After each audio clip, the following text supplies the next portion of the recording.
तो इस वीडियो में हम एसी जनरेटर की कंस्ट्रक्शन देखेंगे। तो एसी जनरेटर में बेसिकली दो चार पार्ट्स जो है इम्पोर्टेंट होते हैं। इसके चार पार्ट्स जैसे पहला तो फील्ड मैग्नेट्स। फील्ड मैग्नेट्स कुछ नहीं, यही वाला है, इसका पार्ट 1 है। तो ये पूरे सेट को फील्ड मैग्नेट्स बोलते हैं। एक नॉर्थ पोल एक साउथ पोल है जो कि मैग्नेटिक फील्ड प्रोड्यूस करता है, क्योंकि करंट कैरिंग कॉइल को हमें मैग्नेटिक फील्ड के अंदर रोटेट करवाना है, तभी जो है अल्टरनेटिंग करंट प्रोड्यूस होगी। और ये field magnet basically concave shape के होते हैं ताकि रेडियल मैग्नेटिक फील्ड प्रोड्यूस हो जाए। ये तो हमने radial magnetic field moving coil galvanometer भी देखा था, वहाँ पे भी रेडियल मैग्नेटिक फील्ड हम प्रोड्यूस करते हैं ताकि जो टॉर्क हो यूनिफॉर्म हो और मैग्नेटिक फील्ड की स्ट्रेंथ है मैक्सिमम हो। उसके बाद जो सेकेंड पार्ट होता है वो आर्मेचर कॉइल। आर्मेचर भी शॉर्ट में लिख देते हैं, या आर्मेचर कॉइल भी बोलते हैं इसको। ये हो गया इसका सेकंड। ये 1 और 2 तो फर्स्ट ही हो गया, इसको भी 1 डैश लिख देता हूँ मैं।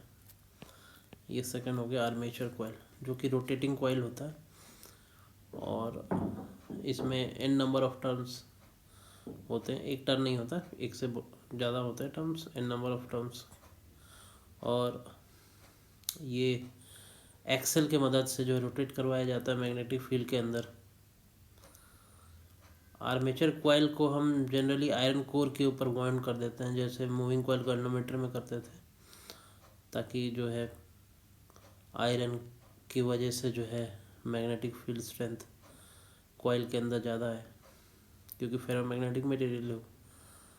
तो आर्मेचर कॉइल एक रोटेटिंग कॉइल है।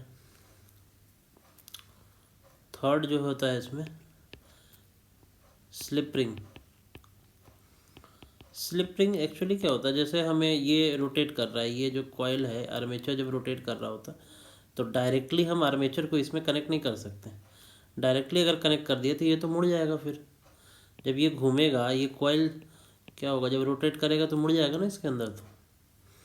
तो उस प्रॉब्लम को सॉल्व करने के लिए हम दो कंपोनेंट्स लगाते हैं। सबसे पहले तो स्लिप रिंग। ये स्लिप रिंग हो गई। स्लिप रिंग में क्या होता है, ये जो है ना ये अटैच होता है, ये इधर से आएगा ऐसे।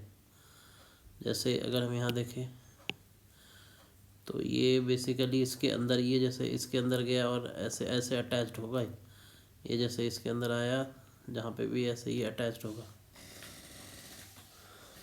और ये जो है स्लिप रिंग है, ये रोटेट करता है। ये रोटेटिंग रिंग है। ये स्लिप रिंग क्यों नाम है, क्योंकि ये जो ब्रश है, इसके बाद जो पढ़ेंगे, कार्बन ब्रश के ऊपर स्लिप करता रहता है, इसलिए स्लिप रिंग बोलते हैं उसको। ये इसकी रोटेशन, जो एंगुलर वेलोसिटी इसकी होगी, वो rotation same as it is होगा जो कि आर्मेचर कॉइल का हो रहा है। जैसे आर्मेचर कॉइल जितने ओमेगा से रोटेट कर रहा होगा, स्लिप रिंग भी अटैच होने की वजह से बिल्कुल सेम ओमेगा से रोटेट कर रहा होगा। और ये जब रोटेट कर रहा होगा तो कॉन्टैक्ट्स के लिए हम कार्बन ब्रशेस का यूज़ करते हैं।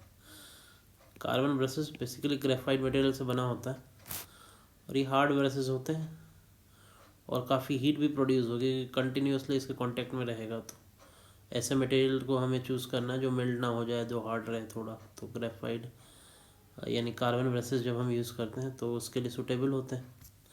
ये नॉन मूवेबल होते हैं, ये मूव नहीं करते हैं, ये नॉन मूवेबल है।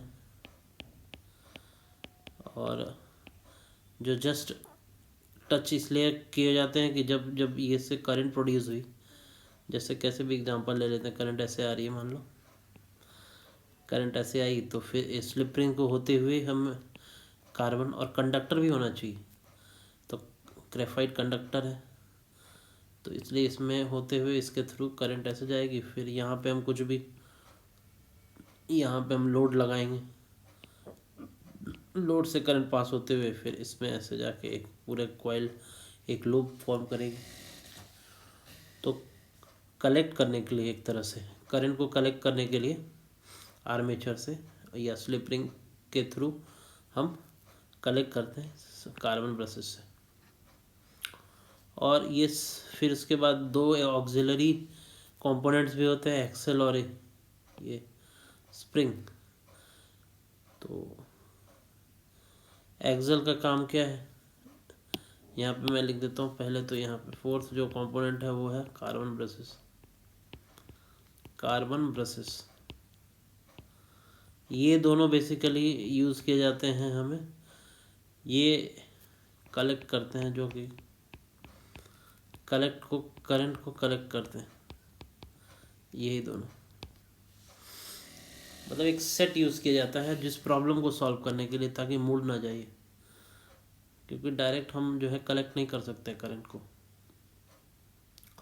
हाँ, स्प्रिंग का जो यूज़ है, ये स्प्रिंग इसलिए लगाते हैं हम कार्बन ब्रशेस में, ताकि जो शॉक हो सके, शॉक को ऑब्जर्व कर ले, क्योंकि जब ये रोटेट कर रहा होगा तो शॉक तो होगा ही, उसको ऑब्जर्व कर लेगा ये स्प्रिंग। और ये रोटेट हम किसके थ्रू करते हैं, एक्सेल। ये एक्सेल कुछ नहीं हो सकता, वो एक्सेल कुछ फैन लगा के या हैंडल लगा के भी हम रोटेट कर देते हैं। जो हम लैब्स वगैरह में बनाते हैं या फिर प्रोजेक्ट बनाते हैं जो एसी जनरेटर के ऊपर, उसमें तो हैंड से ही रोटेट करते हैं। बट जो प्रैक्टिकल लाइफ में यूज़ किया जाता है उसमें मोटर लगा होता है, या अगर पावर प्लांट वाले जनरेटर हैं तो यहाँ टरबाइन लगा होता है, तो वाटर इसके ऊपर फॉल करता है तो रोटेट करता है। या कभी हम स्टीम से टरबाइन को रोटेट करवाते हैं। तो एक्सल बेसिकली रोटेट करने के लिए है, ये आर्मेचर कॉइल को। और ये वर्किंग, इसका जो प्रिंसिपल है, ये प्रिंसिपल तो इसका इलेक्ट्रोमैग्नेटिक इंडक्शन के ऊपर बेस्ड है।